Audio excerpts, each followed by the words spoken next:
Hey mga Spark, kamusta kayo? Welcome back to my channel. Sa vlog po natin ngayon mga sulit, pag-uusapan po natin ang mga bagay na dapat mong ipakita upang mas lalo kang habulin ng isang lalaki.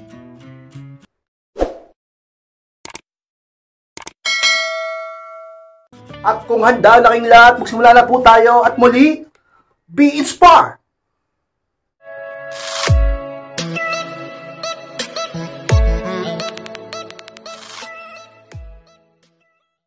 At ang unang bagay na dapat mong ipakita sa lalaki upang mas lalo kanyang habulin is ipakita mo mga bagay na gusto niyang makita. Yan ang unang sikreto ka-inspire upang lalaking mahal mo ay mas lalo kang mahalin. At palagi kanyang habulin at di kanya matiis kailanman. Dapat niyang makita sa iyo yung mga bagay na gusto niyang makita sa buhay niya. Alam niyo mga ka-inspired, hindi lang naman ang itsura mo, ang kagandahan ng mukha mo, hindi lang naman ang kaseksihan ng katawan mo o ang galing mong pumorma ang gusto niyang makita. Marami pa.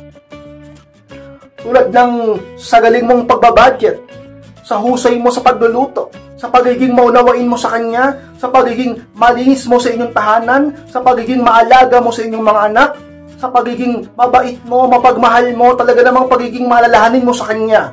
Mga bagay na gusto ring makita ng isang lalaki. Dapat meron ka nun. Sapagkat ka-inspired. Kapag hindi niya nakita sa'yo yan, baka hanapin niya sa iba.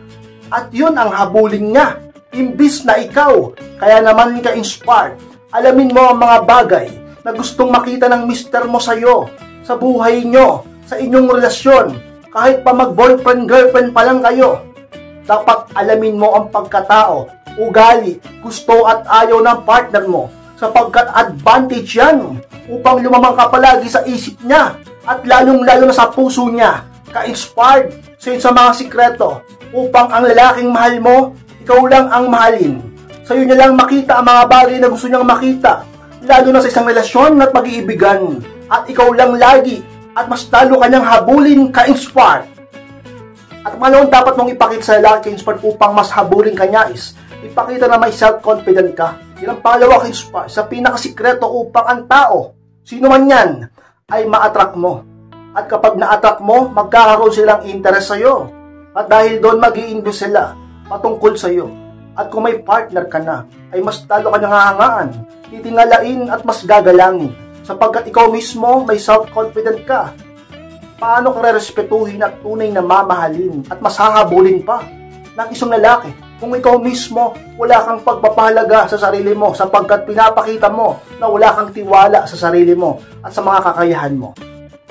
Diba, ikaw ba bilang isang babae, mas hahanga ka ba? Ikaw bilang isang babae, kayo bilang mga babae, mas hahanga ba kayo sa isang lalaki na walang tiwala sa sarili? Hahangaan nyo ba ang isang lalaki na palaging takot at duwag? Hahanga ba kayo sa isang lalaki na walang pagpapahalaga sa kanyang sarili? Isang lalaki na talagang laging nahihiya? Isang lalaki na walang self-confident? Ba't medyo malabo? At kung patulan nyo man, hindi ba't parang kayo mismo ay nagtataka? Bakit nyo siya kasama? Ganyan siya? At hindi ba't napakalakas ng attraction kapag ang isang lalaki ay may kumpiyansa? Huwag lang sanang bastos. Huwag lang sanang sobrang hangin. Huwag lang sanang sobrang presko. Pero kapag ang lalaki ay may tiwala sa kanyang sarili, hindi ba't na-attract kayo doon? Gusto niyo yung ganon? Lalaking lalaki, naniniwala sa sarili. Ganon din kami. Ganon din kaming mga lalaki. Mas lalo kaming na-attract sa inyo, sa inyong mga babae, kapag nakita namin at naramdaman namin na totoo na ikaw o kayo ay merong tiwala sa inyong sarili. Mas gusto namin yan. Mas hinahangaan namin yan. Mas pinapangarap namin yan. Mas hinahabol-habol namin yan. At yan talaga ang hinahanap namin sa buhay namin. Yung babaeng may self-confident. So ipakita mo sa lalaki, inspired, upang mas lalo siyang humanga sa'yo, rumespeto sa'yo, humingala sa'yo, at sumunod sa'yo, at mas lalo kanyang mahalin, ka-inspired. Pangatlong dapat mong ipakita, ka-inspired, sa lalaki, upang mas lalo kanyang habulin is ipakita na kaya mo maging masaya kahit wala siya. Yan ang pangatlo, ka-inspired. O pa, inspired, alam ko Noon nabanggit ko na yun sa inyo. Pero ulit ko sa inyo ngayon sapagkat nakikita ko sa iilan sa inyo o sa karamihan pa rin sa inyo na talaga namang hindi magawa yan. Sapagkat ang totoo, takot.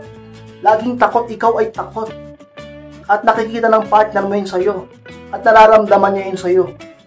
At yun ang nagpapalaki ng ulo niya. Alam niya na sobrang mahal mo siya. Alam niya na baliw ka sa kanya.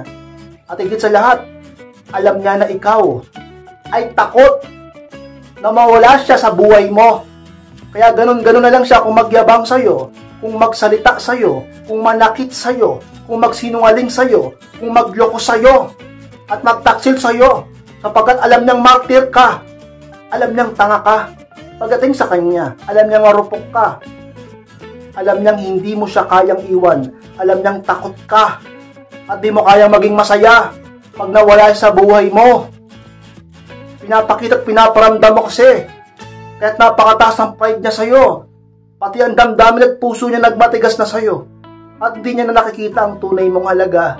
Pero kapag binaliktad mo ang sitwasyon, nag-reverse psychology ka, at talaga namang napihit ang sabihin nating mindset niya pagdating sa'yo, sigurado ko may magandang resulta. Ipakita mo ngayon, talaga naman ka-inspired na kaya mong mabuhay at kaya mo maging masaya kahit wala siya sa buhay mo. Sapagkat yun ang isa pinakatanging paraan upang bumaba ang pride niya sa'yo. Lumambot ang damdamin niya. Makita niya at magliwanag ang paligid niya at makita niya ang tunay mong halaga. At makaramdam siya ng pag-ibig sa'yo. At muling interest at attraction sa'yo. Tunay na interest, tunay na attraction at hindi peke. Hindi pagkukunwari. Kaya patunayan mo rin ng totoo, ng totohanan na kaya mong mabuhay nang wala siya at kaya mong maging masaya nang wala siya. Hindi yung sobrang needy mo. Hindi yung gusto mo lagi update siya ng update sa'yo sapagkat sobrang baliw ka sa kanya. Ang totoo, nababad trip na yun sa'yo. Naiinis na yun sa'yo. Napakakulit mo, napaka-needy mo. Ayaw ng lalaki ng ganyan. Ang gusto ng lalaki yung babae na may challenge.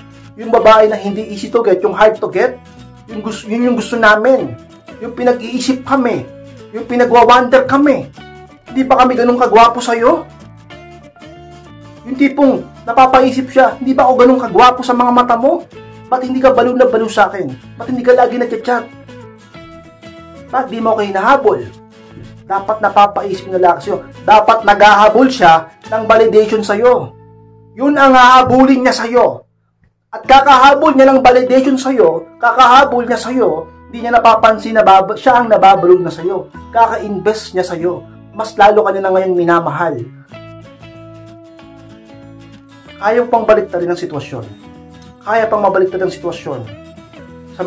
Sa makatwirang desisyon, sa makatwirang dahilan na dapat pantay lang kayo. At wag din sanang lalaki ang ulo mo.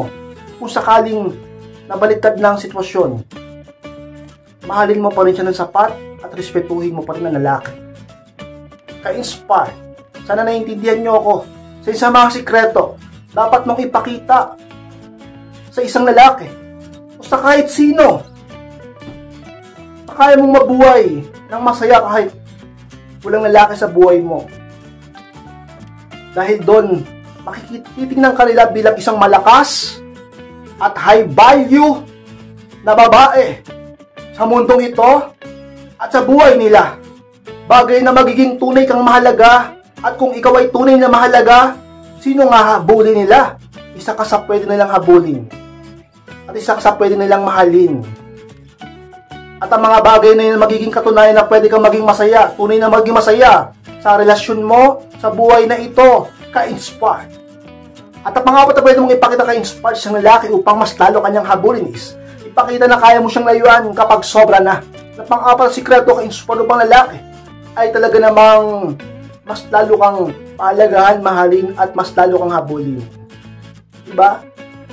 Eh, ka-inspired. Hindi ko siya kayang layuan. Ka-inspired. Hindi ko siya kayang iwan. Sobrang mahal ko siya. Kahit niloloko ka na, kahit pinagmumukha ka ng tanga, Kahit napakadami ng dami account? Kahit naharap-harapan kang sinasaktan? Harap-harapan kang niloloko? Kahit alam mong lagi siya nagsisinungaling sa'yo? Kahit alam mong napakarami ng iba o meron pa siyang iba? Kahit ipinagpalit ka na sa iba? Kahit wala siyang respeto sa'yo? Kahit sinasaktan ka pisikal? Kahit binabastos ka na niya? Kahit hindi din siya nagpaparamdam sa'yo? Kahit totally nagbago na siya? Kahit pinagparahan ka na lang niya? Kahit kailangan ka na lang niya kapag kailangan niya ng katabi sa kama? Kahit option ka na lang? Kahit pampalipas oras ka na lang niya? Kahit pamparaos ka na lang niya? Kahit palagi ka na niyang sinasaktan at pinapaiyak, hindi mo pa rin siya kayang layuan? Ganyan ka sa sarili mo? Mahal mo ba talaga sarili mo? Totoo? O baka naman pati ako niloloko mo na? Ka-inspired sa isang mga talagang dapat mong pakita sa isang lalaki upang makita niya ang value mo. Dapat mo munang ipakita na binavalue mong sarili mo, na pinapahalagahan mong sarili mo. Dahil ka-inspired, kung hindi ka lalayo kapag sobra na siya, para mo na rin sinabing talaga naman na hindi mo mahal ang sarili mo. Para mo na rin sinabi sa buong mundo na hayaan nyo kung magpakatanga. Kapag natili ka pa rin dyan, hindi mo siya kaya nilayuan kahit na sobra-sobra ka nang nasasaktan, sobra-sobra ka nilang niloloko at pinapaiyak, para mo na rin sinabi sa lahat ng tao at sa mundong ito na hayaan nyo ako. Isa akong tangang babae. Isa akong marupok, isa akong martir. Ito ako pinanganak, ito ang purpose ko, maging tanga. Ganun ba? Kaya naman ka-inspired. Matuto kang lumayo. Pag-walk away, tumalikod palayo sa kanya. Iwan siya. Kapag sobra na. Ka-inspired, kailan ba yung sobra na? Ewan ko sa'yo. Wala kang pakiramdam? Wala kang utak? Ako pa talaga tatanungin mo sa mga bagay na yan? Noon pa alam mong sobra na. Pero bakit hanggang ngayon andyan ka pa? Tapos ngayon magtatanong ka sa akin ng ganyan? Ka-inspired, nagmamahal ako eh. Hindi na yan pagmamahal, katangahan na yan. Kabaliwan na yan. Itigil mo na yan. Para tumigil na rin siya sa pagmamaliit sa'yo. Itigil mo na ang katangahan na yan para tumigil na rin siya sa pagbabaliwala sa'yo. Ka-inspired sa mga sikreto upang makita niya ang tunay mong halaga. At bumalik ang interest niya sa'yo. At makapag-isip-isip siya ng malalim. Magmuni-muni. At makaramdam ng pag-ibig muli sa'yo. Layuan mo siya kapag sobra na. Hindi yung hinahayaan mong sinasaktan ka. Ka-inspired sa mga pwede mong ipakita. Upang ang lalaki ay mahalin ka pa rin o muli kang mahalin at muli siyang maghabol sa'yo. Ka-inspired. At malamang pwede mong ipakita sa lalaki, ka-inspired. Dapat mong ipakita sa lalaki upang mas lalo kanyang habulin is ipakita na may iba ka pang priority sa buhay mo. Malamang sikreto, ka-inspired. Alam nyo mga ka-inspired, kung bakit talaga namang inaabuso ka at sobra-sobra ang mga kamali ang ginagawa sa'yo, sapagkat pinapakita mo na siya ang pinaka talaga namang priority sa buhay mo. Para mo na rin, wala na rin pinagkaiba yan sa sinobrahan mo ang pagmamahal mo sa kanya.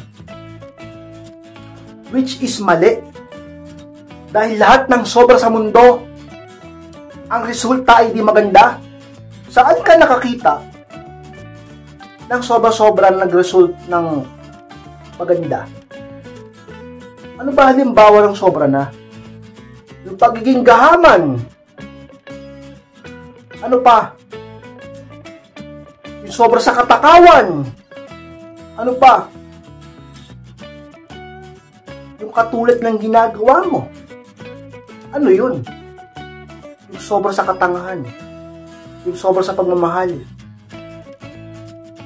yung sobrang needy, yung sobrang clingy, yung sobra kong magbigay ng oras, yung sobra kong magbigay ng validation, yung sobra kong maghabol sa isang lalaki na talaga namang hindi naman masyadong nagpapakita ng effort sa'yo. Dapat tinatansya mo lang, dapat pinifair mo lang, dapat binabalansi mo lang, dapat nga mas lamang siya ng konti. Kasi lalaki siya. Hindi naman sobrang lamang, pero at least mas lamang siya ng konti, lalo na pagdating sa effort. Dahil lalaki siya. Siya ang leader ng isang relasyon. Oo, siya ang leader ng isang relasyon. Siya ang mas malakas. Siya ang talaga namang mas dominante. Mas may kayang gawin kung tutuusin. Bakit ikaw ang mas kumikilos at nag-e-effort sa inyong relasyon? Talaga naman ka-inspired. Isip-isipin mo yan. Magbuni-buni ka. At sa mga sikreto, huwag ka magmahal ng sobra. Huwag mong ipakita na siya yung pinaka talaga namang top priority mo. Pakita mo ka-inspired na marami pang mas priority sa buhay mo. Kalusugan mo, self-improvement mo, purpose mo, pamilya mo, pagyaman mo, pinansyal, trabaho, negosyo. Oo, priority mo siya. Pero hindi siya ang pinaka-priority mo. Ang pinaka-priority mo, dapat number 1, ang Panginoong Diyos. Hindi siya sapagkat tao lang siya tulad mo. Ka-inspired. Isa sa mga dapat mong tandaan at bagay na dapat mong ipakita upang ang lalaki ay mas lalo kang habulin ka-inspired. So Max Spark, yun lang po, no? Maraming salamat po Max Spark sa pagtapos ng vlog nito. And please huwag niyo pong kalimutan na mag-like, comment, and share na rin po saan man upang makatulong din po tayo sa iba. At sa mga hindi pa po nakasubscribe, and subscribe po Max Spark, click ko na rin po notification bell upang maging updated po kayo pag may bago po akong i-upload dito sa YouTube channel ko. Sa mga gusto magpa-coaching or magpa-advise, pakimessage lang po ako sa aking Facebook and may profile picture ko at pakichat po ako. Ako po mismo magre-reply sa chat nyo. Maraming salamat Max Spark. Mag-ingat kayong lahat. Mahal ko po kayo. At muli, be inspired!